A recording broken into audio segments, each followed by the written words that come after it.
नमस्कार साथियों, कैसे हो आप लोग। मुझे उम्मीद है कि आप सब ठीक होंगे और सब कुछ अच्छा ही चल रहा होगा। दोस्तों, इस वीडियो में हम प्रतिशत के कुछ सवाल लेकर आया हूं और हर सवाल को मैं इस वीडियो में बारीकी के साथ सॉल्व करने वाला हूं।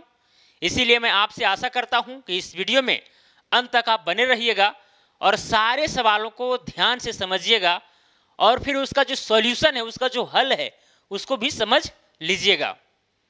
तो कॉपी पेन निकाल लीजिए और शुरू हो जाइए मेरे साथ और फिर बनाना प्रारंभ कीजिए। अगर आप ऐसे सवालों को पहली बार सॉल्व कर रहे हैं तो फिर आप क्या कीजिए, एक बार वीडियो को पूरा देख ही लीजिए बिना कॉपी पेन उठाए।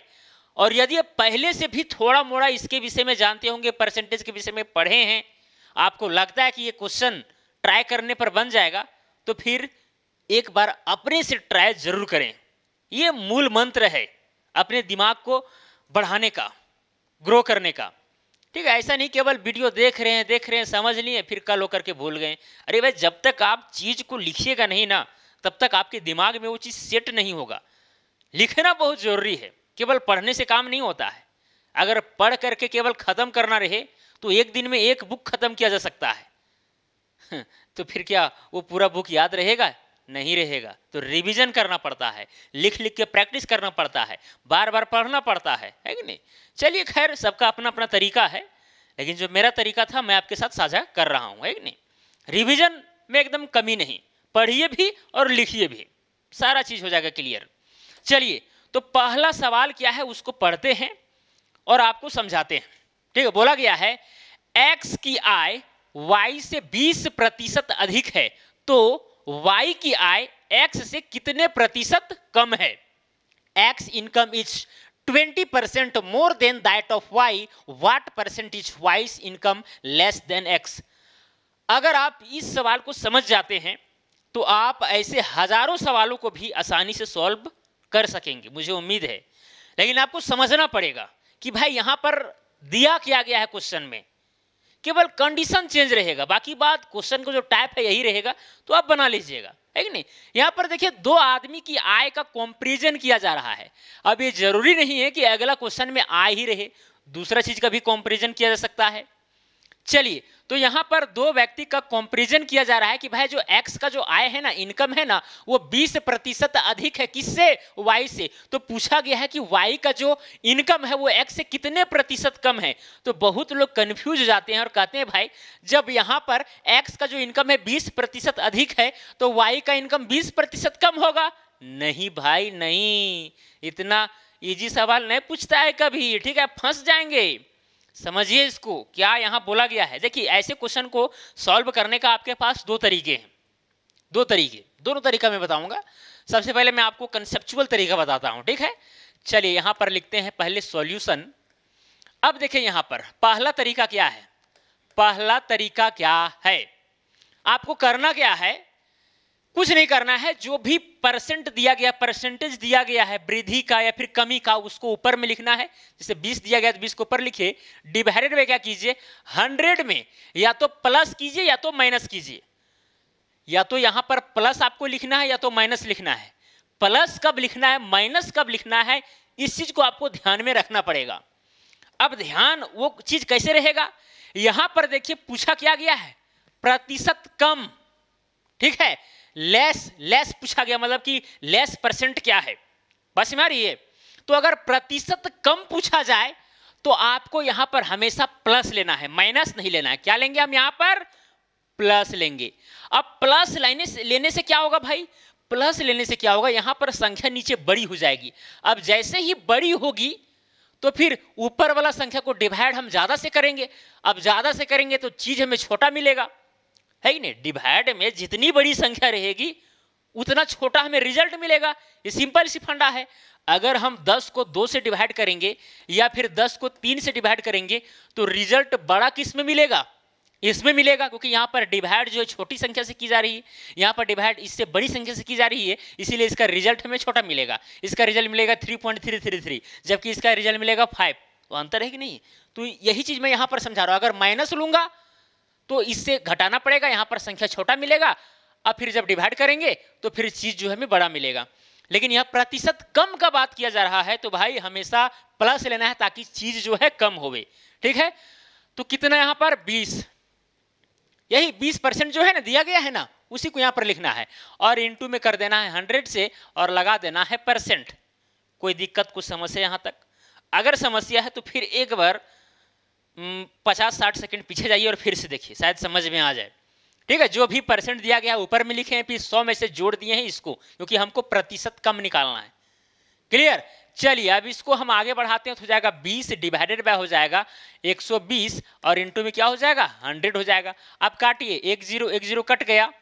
उसके बाद में यहाँ पर कहाँ गया, ए देखिए 10 और यहाँ पर ये 6, 10 दहाई हो गया 100 और डिवाइडेड बाय 6। अब इसको काटिए, 6 कम 6, फिर यहाँ पर कितना हो जाएगा 6 कम 6, यहाँ 4 और 0 40 हो गया, 6 6 36, फिर यहाँ 4 बचेगा, है कि नहीं, यानी कि 4/6, 4/6, 16.4/6 बोलिए या फिर 16.2/3 बोलिए। इतना परसेंट की क्या होगी, कमी होगी। बस समझ आया?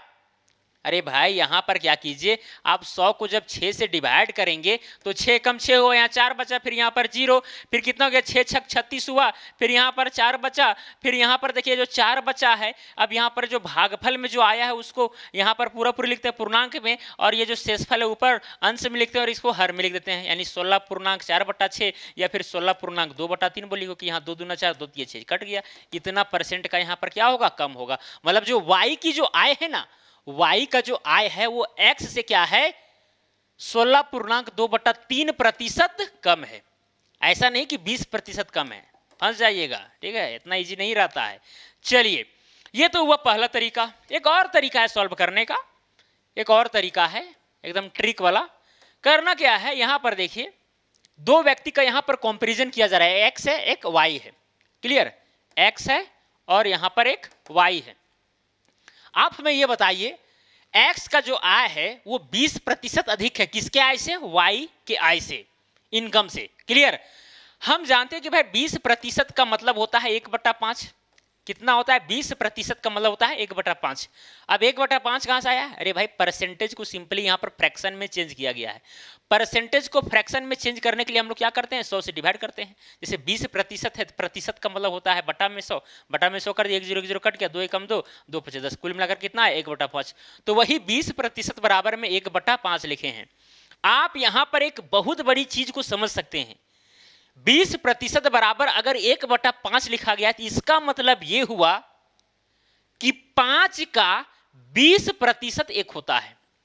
5 का 20% कितना होता है, एक होता है। मतलब कि यहां पर x का तो आय इनकम ज्यादा है, अगर y का इनकम 5 है तो ये सिंपल सी फंडा है कि x का इनकम 6 होगा। अब यहां पर x का इनकम 6 कैसे हो गया, y का इनकम 5 क्यों हुआ भाई? यहां पर हम माने क्योंकि भाई 20% अधिक है y के आय से, तो यहाँ 20% को हम फ्रैक्शन में चलेंगे, 1/5 आया, तो हम मान लिए कि y का जो आय है वो 5 है, तो x का अपने आप 6 हो जाएगा। ऐसा क्यों? क्योंकि हम जानते हैं कि 5 का 20% एक होता है। 5 का 20% कितना होता है, एक होता है। तो 5 में से हम एक जोड़ेंगे, क्योंकि भाई x का जो आय है 20% ज्यादा है, तो 5 में से एक जोड़े कितना हो गया, 6 हो गया। यानी यहाँ x का जो है आय 6 रुपया है, तो y का आय कितना है, 5 रुपया है। इस तरह से भी समझ सकते हैं। या फिर x का आय जो है 6 यूनिट है, तो y का आय 5 यूनिट है। क्लियर? चलिए, अब इसके बाद में यहां पर आप देख सकते हैं कि भाई डिफरेंस कितना का है। ये डिफरेंस यहां पर जो है वो कितना का है, 1 का है। यहां पर प्रतिशत कम पूछा गया है कि भाई ये जो y है ये कितने प्रतिशत कम है इससे, है कि नहीं, इससे कम, मतलब इससे कंपैरिजन किया जा रहा है। तो आपको कुछ नहीं करना है, जितना का डिफरेंस ऊपर में लिखना है डिवाइडेड बाय किससे कंपैरिजन किया जा रहा है, इससे किया जा रहा है। x के आय से कंपैरिजन किया जाए, बटा में लिखना है और इनटू में क्या कर देना है, 100 लगा देना है और यहां पर परसेंट डाल देना है कि नहीं। 100% का मतलब होता है 1, 100% का मतलब 1। जैसे 100 और परसेंट का मतलब, ये परसेंट का मतलब होता है अगर परसेंट को हटा देंगे तो बटा में 100, अब 100 ऊपर लग जाएगा, तो कुल मिलाकर के 1, मतलब 1/6 को गुना हम 1 से किए हैं। लेकिन 1 नहीं, ये 100% है। यहाँ पर परसेंट लाने के लिए हम क्या किए, 100 से गुना किए हैं 1/6 में। चलिए, ये सब समझना चाहिए एकदम बारीकी के साथ। मैथमेटिक्स जो है ना एकदम बड़ा चीज नहीं है। अगर इसको आप बारीकी के साथ लेते हैं, समझते हैं, तो फिर आपको मैथमेटिक्स में ही मजा आएगा, दूसरा सब्जेक्ट आपको कठिन लगेगा। चलिए, अब यहां पर अगर काटेंगे तो वही 16.2/3% आएगा। ठीक है, यानी इतना प्रतिशत क्या है, कम है। किसका आय, वाई का आय, किससे, एक्स से। क्लियर। चलिए, तो मुझे उम्मीद है कि ये दोनों तरीका जो है आपको समझ में आ गया होगा। ये दो तरीका है। चलिए अब अगला क्वेश्चन में चलते हैं। क्या है अगला क्वेश्चन, बस इसी तरह का क्वेश्चन है, बस एकदम इसी तरह का क्वेश्चन है। बोला गया है यदि नीता का वेतन पपिया से 25% अधिक है तो पपिया का वेतन नीता से कितना प्रतिशत कम है। फिर यहां पर कम वाला पूछा गया है, तो आपके पास तो दो मेथड है, आप दोनों मेथड में से जिसको लगाइए। अब यहां पर अगर कम, यहां पर कितना प्रतिशत अधिक है, 25% अधिक है, तो कुछ नहीं करना है। सबसे पहले यहां पर हम लिखते हैं सॉल्यूशन। क्या लिखेंगे, सॉल्यूशन। 25% अधिक है भाई, तो 25 ऊपर में डिवाइडेड बाय क्या करेंगे, 100 में से 25 हम ऐड करेंगे और इंटू कर देंगे 100 से। अब यहाँ प्लस 25 क्यों लिखें, इसलिए लिखें क्योंकि यहाँ पर प्रतिशत कम की बात की जा रही है। अगर यहाँ पर प्रतिशत ज्यादा का बात की जा रहा होता तो यहाँ पर माइनस लगाते, तो फिर चीज आराम से आ जाता है कि नहीं। चलिए, तो हो जाएगा ऊपर में 25 बटा में कितना हो जाएगा 125 और इंटू में क्या हो जाएगा 100। अब काटिए, 5 25 25 125, या फिर 25 से ही डायरेक्ट काट दीजिए। 25 से अगर काटेंगे तो 25 से कम 25, 25 25 125, 5 से कम 5, 20 25 100, तो कितना आया 20% आया, मतलब 20% कम है। क्लियर। किसका वेतन, पपिया का वेतन। किससे कंपैरिजन किया जा रहा है, नीता से। और दूसरा तरीका ये है भाई, दूसरा तरीका क्या है, ये पहला तरीका था, और दूसरा तरीका क्या है, दूसरा तरीका ये है, यहां पर 2 लाइन चला गया है। जैसे नीता है और फिर क्या है, पपिया है। हम जानते हैं कि 25% का मतलब होता है, 25% का मतलब होता है 1/4। हम फ्रैक्शन के विषय में आपको समझाएं। इसका मतलब कि अगर पपिया का वेतन 4 है तो नीता का 5 है, क्योंकि 4 का 25% 1 होता है। तो ये पपिया का 4 तो इसका 5 हो गया। डिफरेंस कितना का है, 1 का है कि नहीं। तो 1 ऊपर में लिखेंगे। कंपैरिजन किससे किया जा रहा है, यहां पर बोला जा रहा है पपिया का वेतन नीता से। तो यहां नीता का कितना है, 5 है, 5 यूनिट, इंटू इसको 100 से कर देंगे।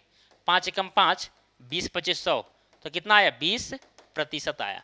तो आप जिस तरह से भी बनाएं या फिर आप अगला मेथड से बनाए होंगे तो भी चीज यही आना चाहिए। क्लियर। क्योंकि मतलब कंडीशन वही है भाई, आंसर कैसे चेंज हो सकता है, नहीं चेंज नहीं हो सकता है, यही आएगा। चलिए, तो यहां पर कौन सा ऑप्शन सही हो जाएगा, ये 20%। और क्वेश्चन नंबर 1 वाला ये कौन था, 16.2/3%। ठीक है। चलिए, क्वेश्चन नंबर 1 का भी हो गया, 2 भी हो गया। अब चलते हैं क्वेश्चन नंबर 3 में। अब क्वेश्चन नंबर 3 में क्या बोला गया भाई, बोला गया है ए का वेतन बी के वेतन का 40% है। ए का जो वेतन है ना वो बी के वेतन का 40% है, तथा बी का वेतन सी के वेतन से 25% अधिक है। तो सी का वेतन ए से कितना प्रतिशत अधिक है। यहां पर जो भी कंपैरिजन किया गया है उसको आपको पहले यहां पर नोट करना है। यहां लिखते हैं पहले सॉल्यूशन। कंपैरिजन किसके किसके बीच किया गया है उसको लिखते हैं। पहले ए और बी के बीच में किया गया है, ए और बी के बीच में किया गया है। क्या किया गया भाई, बोला गया है ए का वेतन जो है ना बी के वेतन का 40% है। अब 40% का मतलब क्या चीज होता है, 40/100, मतलब 1 0 1 0 2 दूना 4 2 5 10, यानी 40% का मतलब हुआ 2/5। तो इसका मतलब ये हुआ कि बी का वेतन जो है अगर 5 है तो ए का वेतन कितना है, 2 है। क्योंकि यहां पर बोला गया है ए का जो वेतन है बी के वेतन का 40% है, बी के वेतन का 40% है, मतलब ए का वेतन यहां स्वाभाविक है कि कम है, क्योंकि भाई बी के वेतन से 40% कम है।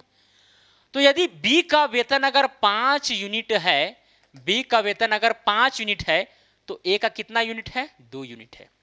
यहां पर ये पहला कंपैरिजन दिया गया है। फिर आगे बोला गया तथा बी का जो वेतन है ना वो सी के वेतन से 40% अधिक है।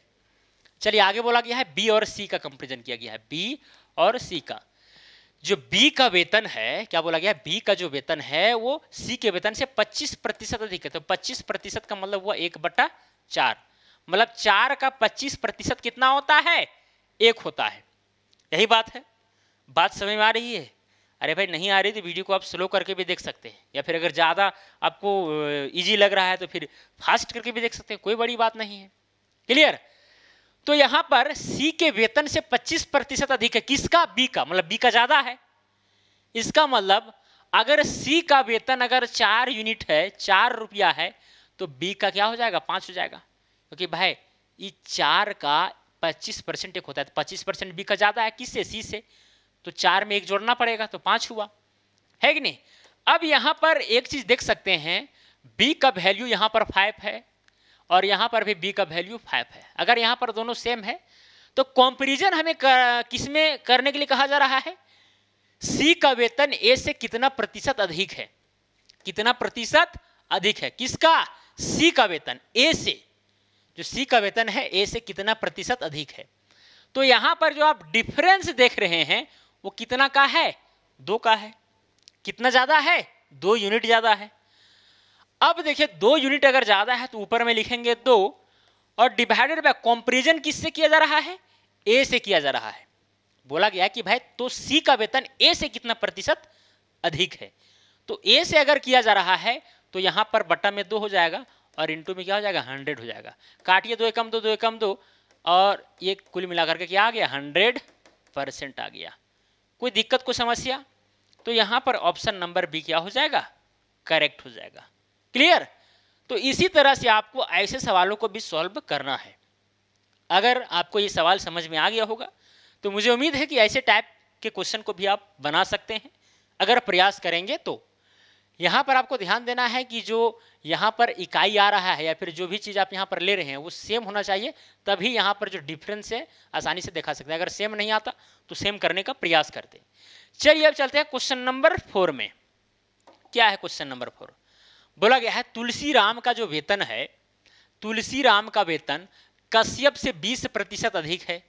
यदि तुलसीराम 720 रुपया बचत करता है जो उसके वेतन का 4% है, तो कश्यप का वेतन ज्ञात करें। हमें क्वेश्चन में कहा गया है कश्यप का वेतन ज्ञात करने के लिए। अब कंडीशन में दिया गया है तुलसीराम का बचत, ठीक है, पूरे इनकम में जो बचत करता है वो पूरे इनकम का क्या है? उसके वेतन का 4% है। तो यहां से हम निकालेंगे तुलसीराम का वेतन पहले, उसके बाद में जो यहाँ पर शुरू लाइन में दिया गया कि भाई तुलसीराम का जो वेतन है कश्यप से 20% अधिक है, वहां से हम खींच करके कश्यप का वेतन निकाल लेंगे। क्लियर? तो चलिए सबसे पहले हम तुलसीराम का वेतन निकालते हैं कि भाई कितना है, क्योंकि हमें पहले उसी का निकालना पड़ेगा, कश्यप का डायरेक्टली यहाँ पर निकाल नहीं सकते हैं। तो सबसे पहले लिखेंगे यहाँ पर सॉल्यूशन। अब आप हमें बताइए ये कि जब तुलसीराम जो है 720 रुपये बचत करता है तो उसके वेतन का कितना है? 4% है। तो 4% का मतलब यहां पर कितना हुआ? 720 रुपया। कितना हुआ? 720 रुपया। तो बताइए 1% का मतलब क्या चीज हुआ? 1% का मतलब हुआ 720 बटा में 4, है कि नहीं? इसीलिए क्या हो जाएगा? 100% बराबर 100% बराबर हो जाएगा 720 बटा में होगा 4 इंटू में क्या हो जाएगा? 100 हो जाएगा। ये प्रक्रिया मैं आपको पहले की वीडियो में समझाया है कि नहीं? कभी भी कुछ भी ऐसा कंडीशन दिया रहे तो उतना बराबर में इतना लिखना है, फिर 1% बराबर निकालना है। तो 100% अगर निकालते हैं तो पूरा इनकम निकल जाएगा, क्योंकि भाई 100% में ही 4% तुलसीराम जो है बचत कर रहा है, जो 720 रुपया के बराबर है कि नहीं? तो यहाँ 100% अगर हम यहाँ ला दे रहे हैं तो ये पूरा इनकम उसका आ जाएगा। अब यहाँ काटिए, 4 एकम 4, फिर यहाँ पर आया 4 एकम 4, 4 8 32, है कि नहीं? और यहाँ पर 1 0 यानी 180 को गुना हम 100 से करेंगे तो 100% यहाँ पर जो है किसके बराबर हो गया? ये बराबर हो गया 18,000 के। कितना के बराबर? 18,000 के। मतलब तुलसीराम का जो वेतन है वो 18,000 रुपया है। अब आगे यहाँ पर कंडीशन में क्या बोला गया? क्वेश्चन में तो पूछा गया कश्यप का वेतन, यहाँ तुलसीराम का वेतन से हमको मतलब नहीं है, ठीक है? हमें चाहिए कश्यप का वेतन। तो बोला गया तुलसीराम का जो वेतन है ना वो कश्यप से 20% अधिक है। तुलसीराम का जो वेतन है वो कश्यप से 20% अधिक है। मतलब कि यहां पर मोटा मोटी बात यह है कि अगर तुलसीराम का वेतन 20% अधिक है तो हम मान सकते हैं कि ये जो 18,000 है ना वो 120% है। 120% बराबर हम 18,000 मान लिए। अब ऐसा क्यों माने भाई? ऐसा इसलिए माने क्योंकि यहाँ पर तुलसीराम का वेतन कश्यप से 20% अधिक है। तो यहाँ पर 100% जो हम निकालेंगे वही होगा कश्यप का वेतन। ठीक है, देखिए क्या यहाँ पर मामला चेंज किए हैं, यहाँ से मामला चेंज हुआ है, यहाँ से तो यहाँ तो निकला भाई तुलसीराम का वेतन। अब यहाँ कंडीशन के आधार पर जान रहे हैं कि भाई तुलसीराम का वेतन 20% अधिक है, इसीलिए हम 120% को ही मान लिए 18,000 रुपया। तो आगे क्या होगा, यहाँ पर 100% बराबर क्या हो जाएगा, 100% बराबर होगा 120, तो इधर डिवाइड में आ जाएगा, यानी 18,000 डिवाइडेड बाई 120 और इंटू में ये वाला 100 आ जाएगा। एक एक नियम का यहाँ पर फॉलो किए हैं, जस्ट यही वाला चीज। अब यहाँ पर कट छट कीजिए, 1 0 1 0 कट गया, 12 एकम 12, 12 एकम 12 6, 12 25 60, ठीक है, फिर यहाँ पर डबल 0 1500 आया। तो बताइए 100% बराबर में कितना हो जाएगा, 500 को गुना अगर आप ये 500 नहीं है 1500 है, 1500 गुना अगर 10 से करते हैं तो कितना होता है, 15,000 होता है। क्लियर, मतलब कश्यप का वेतन कितना है, 15,000 है। कोई दिक्कत कोई समस्या समझने में? बिल्कुल भी नहीं होना चाहिए भाई लोग, बिल्कुल भी नहीं होना चाहिए, एकदम सिंपल सी फंडा है। ठीक है, चलिए कोई दिक्कत यहाँ तक?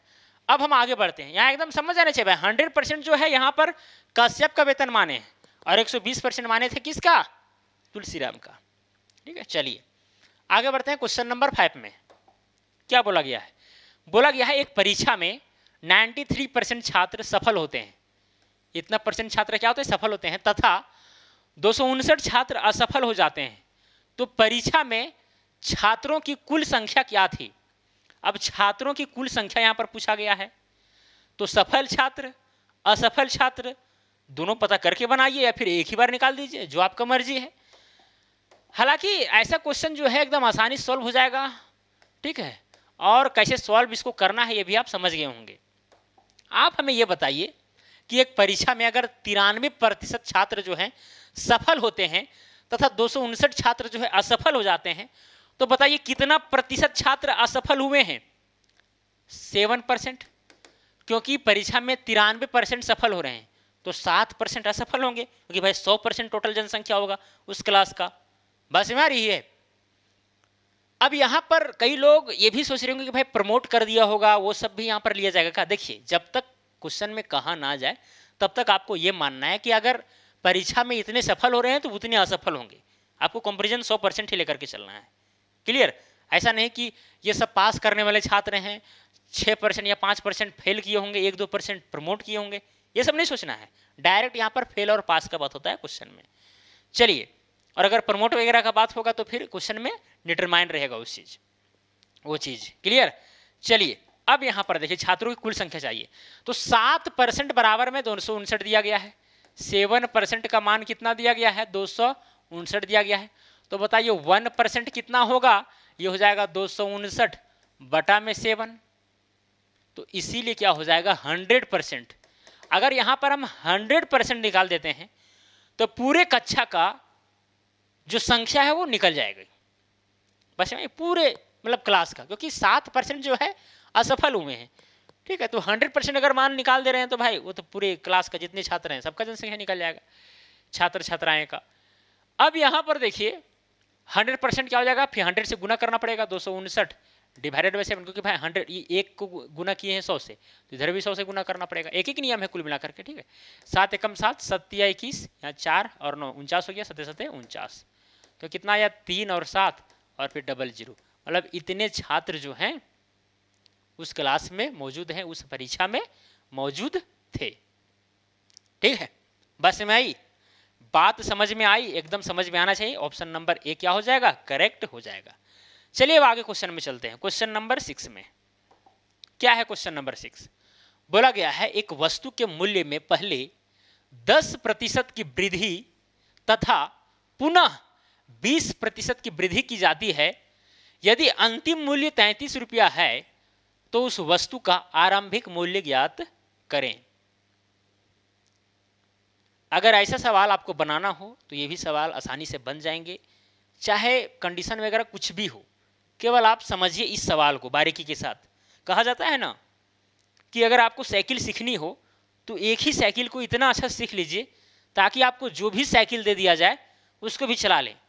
ऐसा थोड़ा नहीं जिसमें हम लोग साइकिल सीखते हैं नया नया में तो हम लोग 10 12 15 20 साइकिल ला लेते हैं और सबको अलग अलग सीखते हैं, नहीं, एक साइकिल को एकदम रगड़ के सीखते हैं पूरा एकदम, उसके बाद में सब साइकिल चला लेते हैं। तो वही चीज पढ़ाई में भी होता है। है कि नहीं। देखिए प्रकृति में जो भी नियम है, जो आपको लगता है कि ऐसा होता है, तो वो सभी चीज़ों में लगभग लागू हो जाती है। तो यहाँ पर भी वही बात है, अगर ऐसे सवाल को आप बारीकी के साथ समझ लेंगे, इसको गठित कर लेंगे माइंड में, तो ऐसे सवाल कंडीशन वगैरह चेंज ही रहेगा तो कौन बड़ी बात है भाई, कोई बड़ी बात नहीं, बना लीजिएगा। है नहीं। इस टाइप के क्वेश्चन को, वैसा नहीं कि इस टाइप के क्वेश्चन को आप माइंड में रखे हैं और दूसरा टाइप का बनाने के लिए चाह रहे हैं, ऐसा थोड़ी ना। अब साइकिल सीखें तो मोटरसाइकिल अचानक थोड़ी ना सीख जाइएगा, उसको सीखने में टाइम लगेगा। फोर व्हीलर थोड़ी ना सीख जाइएगा, टाइम लगेगा। 10 चक्का थोड़ी सीख जाइएगा, टाइम लगेगा। है तो बस वो चीज़ है। चलिए अब यहाँ पर लिखते हैं सॉल्यूशन। यहाँ पर इस क्वेश्चन को बनाने के लिए सबसे पहले मान लीजिए कि आरंभिक मूल्य जो है वो है 100 रुपया। कितना है? 100 रुपया। अब अगर इसमें हम 10% की इंक्रीजमेंट करते हैं, इंक्रीज करते हैं, तो 100 का 10% अगर वृद्धि करेंगे तो कितना हो जाएगा? दाम 110 होगा, क्योंकि आप 100 का निकालिए 10%, तो 10 बटा 100, 100 कट गया तो आया 10। अब क्या हुआ? इस 100 में 10 जुड़ जाएगा ताकि 110 बन जाए, है कि नहीं। मतलब कुल मिलाकर के 100 का 110% है ये। फिर क्या होता है? इस 110 में फिर कितना प्रतिशत का वृद्धि होता है? 20% का। तो 20% मतलब 110 जो है, इसमें अगर आप 20% निकालते हैं, 20 बटा 100, 20 कम 20, 20 25 100, 5 कम 5, 5 दूना 10, 5 दूना 10, यहाँ 22 आया। तो इसमें क्या होगा? फिर 22 जुड़ जाएगा तो कितना आएगा? 132 आएगा। कितना आएगा? 132 आएगा। क्लियर। अब यहां पर देखिए, जब 10% बढ़ा तो 110 हुआ, 110 से 132 हुआ। तो यहां पर जो है हम ये माने थे 100 मोटा मोटी। अब यहां पर क्वेश्चन में दिया गया कि भाई अंतिम मूल्य जो है वो कितना रुपया है? 33 रुपीज है। मतलब कि ये जो है 132 जो है, ये 132 जो यूनिट है, आप यूनिट मान सकते हैं, ये बराबर है 33 रुपया के। तो बताइए एक यूनिट किसके बराबर होगा? एक यूनिट हो जाएगा 33 बटा में 132 के, इसीलिए हो जाएगा 100 यूनिट बराबर। अब यहाँ पर काट छाट आप करिए तो यहाँ हो जाएगा 11 × 33, फिर हो जाएगा मतलब 3 से काटे हैं तो हो जाएगा 3 चौके 12, फिर तो चौके 12, 11 कम 11, 11 चौक 44, 4 कम 4, फिर हो जाएगा 25 चौक 100। तो कुल मिलाकर कितना आया? 25, मतलब 25 रुपया। 100 यूनिट जो हम 100 यूनिट माने थे यहाँ पर, उसका वैल्यू कितना आया? 25। किसमें? रुपया में, है कि नहीं। बस हमारी ये, तो यहाँ पर ऑप्शन नंबर डी क्या हो जाएगा? करेक्ट हो जाएगा। क्लियर, कोई दिक्कत समझने में। चलिए अब चलते हैं नेक्स्ट क्वेश्चन, क्वेश्चन नंबर 7। अब ये सब जो क्वेश्चन है बहुत इजी क्वेश्चन है, ये सब को तो आप चुटकियों में बना दीजिएगा, मुझे उम्मीद है। बोला गया है the time duration of 1 hour 45 minutes is what % of a day, यानी एक दिन में 1 घंटा 45 मिनट एक दिन का कितना प्रतिशत है। तो हम जानते हैं, यहां लिखते हैं सबसे पहले सॉल्यूशन। एक दिन में कितना होता है? एक दिन में होता है 24 घंटा, है कि नहीं। कितना होता है? 24 घंटा। अब 1 घंटा यहां पर 45 मिनट है। क्या कीजिए, 24 घंटा यहां पर दिया गया घंटा में, अब ये घंटा 45 मिनट को आप पूरी घंटा में चेंज कर दीजिए। इससे क्या होगा कि भाई परसेंटेज आप आसानी से निकाल सकते हैं। यहां पर ये दोनों चीज क्या हो जाएंगे? एक ही जगह इकट्ठा हो जाएंगे। तो 1 घंटा प्लस हो जाएगा, अगर 45 मिनट को आपको घंटा में चेंज करना है तो 45 लिखिए, उसको 60 से डिवाइड कर दीजिए तो वो घंटा में चेंज जाएगा, क्योंकि 60 मिनट में होता है 1 घंटा। तो 45 बटा 60 हो जाएगा। तो 15 तिया हो जाएगा 45 और 15 चौके 60। तो कुल मिलाकर के 1 पूर्णांक प्लस में 3 बटा 4 हुआ, तो यहाँ हो जाएगा 4, तो हो जाएगा 4 कम 4 प्लस में 3, यानी 7 बटा 4 आया। 7 बटा 4 ये घंटा है। 1 घंटा 45 मिनट बोलिए या फिर 7 बटा 4 घंटा बोलिए, बात तो बराबर है। अब इतना जो समय है एक दिन का कितना प्रतिशत है, यही पूछा गया है आपसे। तो कुछ नहीं करना है भाई, ये जो 7 बटा 4 है वो एक दिन का यानी 24 घंटा का कितना प्रतिशत है, मतलब 100 से गुना कर दीजिए और परसेंट लगा दीजिए, बस यही बात है। ये वाला चीज एक दिन का कितना प्रतिशत है, तो यहाँ 100 से गुना कर दिए। अब यहाँ पर कट छट कीजिए, या फिर ये जो 7 ऊपर में ये जो 4 है नीचे आ जाएगा, यानी 4 गुने 24 हो जाएगा, इंटू में क्या हो जाएगा? यहाँ पर 100 होगा। क्लियर। अब इसको कट छट कीजिए, 4 एकम 4, 25 चौक 100 हो जाएगा।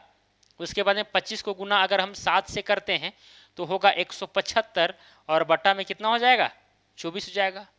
अब यहाँ पर 175 को आप 24 से अगर डिवाइड करते हैं तो यही आएगा, कितना पता है? ये आ जाएगा 7.291। कितना आएगा? यह आ जाएगा 7.291। आप डिवाइड करके देख सकते हैं। 24 से कम 24 और 24 सत्ते कितना हो जाएगा, वही 175 में से 7 घटा दीजिए, मतलब 168, है कि नहीं। फिर वहाँ पर 70 हो जाएगा, फिर आप 24 का पहाड़ा पर 24 दूनी 48, है कि नहीं। उसी तरह से आगे बढ़ते रहेगा तो इतना ऑलमोस्ट आता है। चलिए अब आगे बढ़ते हैं क्वेश्चन नंबर 8 में। क्या है क्वेश्चन नंबर 8, बोला गया है 65 gram is what percent of 2 kg, यानी 65 ग्राम जो है 2 किग्रा का कितना प्रतिशत है। तो ये जो 65 ग्राम है उसको आप केजी में चेंज कर दीजिए, या फिर जो केजी में दिया गया है उसको ग्राम में चेंज कीजिए, कोई फर्क नहीं पड़ेगा परसेंटेज में, लेकिन यूनिट जो है सेम में होना चाहिए। ठीक है, तो यहाँ पर 65 ग्राम, पहले सॉल्यूशन लिख ही लेते हैं क्योंकि हल ही कर रहे हैं, डिवाइडेड बाय 2 kg, इसका पूछा रहा है 2 kg का, मतलब 2000 ग्राम, क्योंकि 1 kg बराबर कितना होता है 1000 ग्राम होता है, तो 2 kg बराबर 2000 ग्राम। इसको 100 से आप क्या कर दीजिए, गुना कर दीजिए, 10 10 10 10 10, फिर 5 चौके 20, 5 एकम 5, 5 तिया 15, है कि नहीं। अब फिर इसको क्या कीजिए, यहाँ पर 13/4 ना, 13/4, अच्छा हाँ आ गया डायरेक्ट आंसर, 13/4%। क्लियर, कोई दिक्कत कोई समस्या। या फिर इसको अगर क्वेश्चन में इस तरह से भी रहता 4 तिया 12 और 1/4, है कि नहीं, इतना प्रतिशत रहता, ये उचित हुआ। ठीक है, मिक्स्ड फ्रैक्शन में बदल दिए, 4 तिया 12 13 13/4। चलिए क्वेश्चन नंबर 9 में चलते हैं। ठीक है, समझ में आया ये क्वेश्चन कौन वाला हो जाएगा, ऑप्शन नंबर ए होगा। अब यहाँ पर क्वेश्चन नंबर 9 क्या है भाई, half of 1% written as decimal is. देखिए सब क्वेश्चन बहुत इजी है भाई, मतलब केवल शब्दों का खेल है कि नहीं, और कंसेप्ट का खेल है बस। 1% का आधा, तो बताइए 1% का आधा मतलब 1/2%, दशमलव में किस प्रकार लिखा जाएगा, तो 1/2%, 1/2, और परसेंट को जब हटाएंगे तो डिवाइडेड बाय 100 हो जाएगा। अब एक को आप क्या कीजिए, यहाँ पर 1 में 100 को गुना 2 से करेंगे 200 हो जाएगा। अब इसको अगर डिवाइड करते हैं तो 0.005 आएगा, है कि नहीं। या फिर आप क्या कीजिए, 1 को पहले 2 से डिवाइड कीजिए तो यहाँ दशमलव, अब फिर यहाँ 0 हो जाएगा, 2 × 10 हुआ, ठीक है, यानी 0.5 आया, डिवाइड में जो 100 रहता, फिर दशमलव जो है 2 अंक इधर और खिसक जाता, तो कुल मिलाकर के 0.005 इतना आया, है कि नहीं। तो यहाँ पर ऑप्शन नंबर सी क्या हो जाएगा, करेक्ट हो जाएगा। मतलब 1% का जो आधा है वो दशमलव में इस प्रकार से लिखा जा सकता है। चलिए क्वेश्चन नंबर 10 में चलते हैं। क्वेश्चन नंबर 10 भी इजी है। बोला गया है 1206 का 1/3 134 का कितने प्रतिशत है। देखिए यहाँ पर कुछ नहीं करना है, 1206 का 1/3 मतलब कि यहाँ पर इसको 3 से डिवाइड करना पड़ेगा। 134 का मतलब 134 से कंपैरिजन किया जा रहा है, तो 3 को थोड़ा सा इधर और लिखते हैं और गुना में कर देंगे तो 134, और यहाँ पर इसको कर देंगे 100 से। क्लियर। अब इसको सॉल्व कीजिए आप और बताइए कि कौन सा ऑप्शन होगा। ये आपके लिए समझिए कि कैलकुलेशन करने का एक तरह का होमवर्क है। कमेंट बॉक्स में जरूर बताइएगा ताकि मैं समझ पाऊँ कि यहाँ तक आप इस वीडियो को देखे हैं। क्लियर, बात समझ आ रही है। तो चलिए दोस्तों, मुझे उम्मीद है कि सारे सवाल आप बारीकी के साथ समझ गए होंगे। अगर कहीं पर आपको दिक्कत हुआ होगा तो कमेंट में आप पूछ सकते हैं कि ऐसे क्वेश्चन लेकर आइए आप, या फिर इस क्वेश्चन में हम फंस रहे हैं, ऐसे सवालों में फंस रहे हैं, तो आप कमेंट करके भी हमसे पूछ सकते हैं डायरेक्टली। ठीक है, और कमेंट हम आप सबका पढ़ते हैं, ऐसा बात नहीं, हालांकि जवाब दे या ना दे, यदि हमें लगेगा कि जवाब देना चाहिए वीडियो के माध्यम से या फिर कमेंट में ही तो दे देते हैं, और हमें लगता है कि नहीं ये कमेंट मतलब शौक से किया गया है तो फिर नहीं देते हैं, लेकिन पढ़ते जरूर हैं। ठीक है, तो चलिए आज के लिए इतना ही, ज़्यादा अब वक्त बर्बाद नहीं करते हैं। अब मिलेंगे अगला वीडियो में। धन्यवाद।